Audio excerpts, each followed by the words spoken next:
છેલ્લા કેટલાય સમયથી ગોંડલ અને રીબડા સતત ચર્ચામાં છે. પછી કોઈ ભેદી મોત હોય, કોઈ અન્ય રાજકારણીય ઘટના હોય કે પછી કોઈ અસામાજિક તત્વોનું આતંક હોય, સતત ચર્ચામાં રહેતા ગોંડલ અને રીબડા ફરી એક વખત ચર્ચામાં આવ્યા હતા. કારણ કે રીબડામાં પેટ્રોલ પંપ પર ફાયરિંગની ઘટના બની હતી.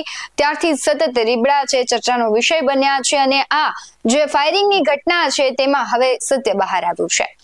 નમસ્કાર, BS9 TV ન્યૂઝમાં આપની સાથે હું ભગવતી વિશાવડિયા.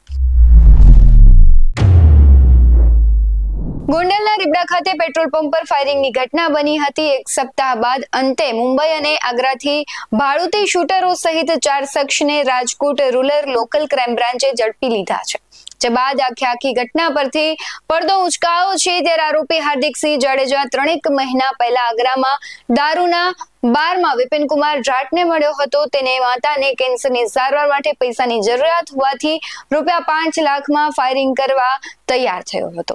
જ્યારે આરોપી અભિષેક અને પ્રાંશુ જિંદલ આગ્રામાં MS હોટલમાં મળ્યા હતા અને 1 લાખમાં તે બંનેને ગેંગમાં સામેલ કર્યા. જ્યારે સાબરમતી જેલમાં મળેલ ઇરફાન કુરેશીએ વિપિન સાથે મળી ગુનાને અંજામ આપ્યો હતો. પરંતુ સમગ્ર ઘટનામાં છે હવે પોલીસની પ્રતિક્રિયા સામે આવી છે. સૌથી પહેલા તે સાંભળીએ. ગઈ તારીખ 24/7/2025 ના રોજ ગોંડલ તાલુકા ના રીબડા ગામે જે પેટ્રોલ પંપ ઉપર 2 અજાણ્યા બુકાની દારૂએ ફાયરિંગ કરેલું, જેને શોધી કાઢવા તાત્કાલિક આ બાબતે રાજકોટ રેન્જ IGP શ્રી અશોકકુમાર યાદવ સાહેબ તેમજ રાજકોટ ગ્રામ્યના SP શ્રી હિમકરસિંહ સાહેબ તેમજ Dhoraji ASP IPS madam Simran madam દ્વારા માર્ગદર્શન આપવામાં આવેલું. જે અનુસંધાને LCB VV વડોદરા તથા તેની ટીમ, SOG PI પારગી તથા તેની ટીમ, અમારા ગોંડલ તાલુકા પોલીસ સ્ટેશનના PI પરમાર અને તેની ટીમ આ આરોપીઓની શોધખોળ તપાસમાં હોય.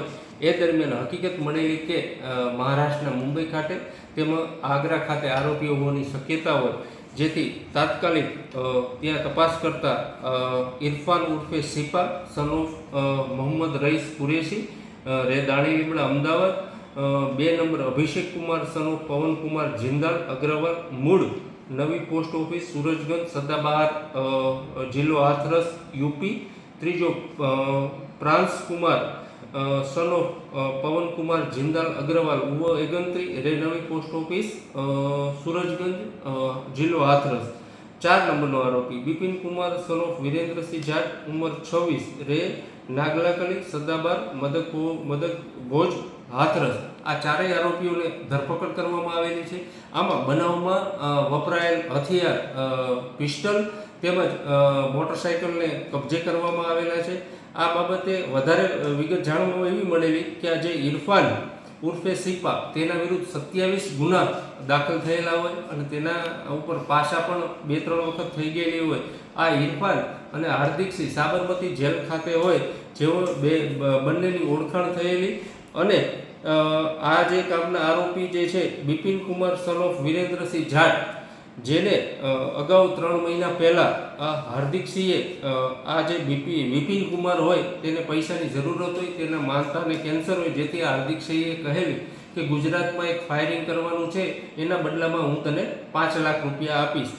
આરોપી અભિષેક કુમાર પવન કુમાર જિંદલ અને પ્રાંસ કુમાર પવન કુમાર જિંદલ આ બંને તેઓને હોટલ ખાતે મળેલા હોય અને તેની ઓળખાણ થયેલી હોય, જેથી આખો આ પ્લાન હાર્દિકસિંહે રચેલો હોય. અને આ ગુનાના આરોપી મુખ્ય આરોપી હાર્દિકસિંહ નાસ્તા ફરતા હોય, તેને અમારી ટીમ શોધખોળ ચાલુ હોય.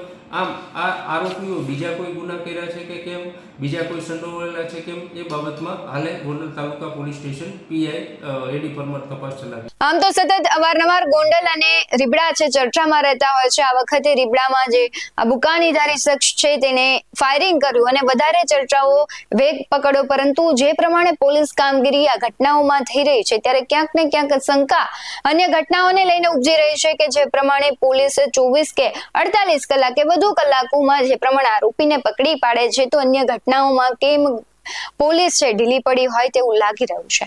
તમને શું લાગી રહ્યું છે કમેન્ટ બોક્સમાં જરૂરથી જણાવજો. આવા જ વધુ અહેવાલો સાથે ફરી મળતા રહીશું. તમે અમારી YouTube ચેનલને સબસ્ક્રાઇબ કરવાનું, અમને Facebook અને Instagram પર ફોલો કરવાનું ભૂલશો નહીં. બાકી અમને અપડેટ્સ મેળવવા માટે જોતા રહો BS9 TV ન્યૂઝ. નમસ્કાર.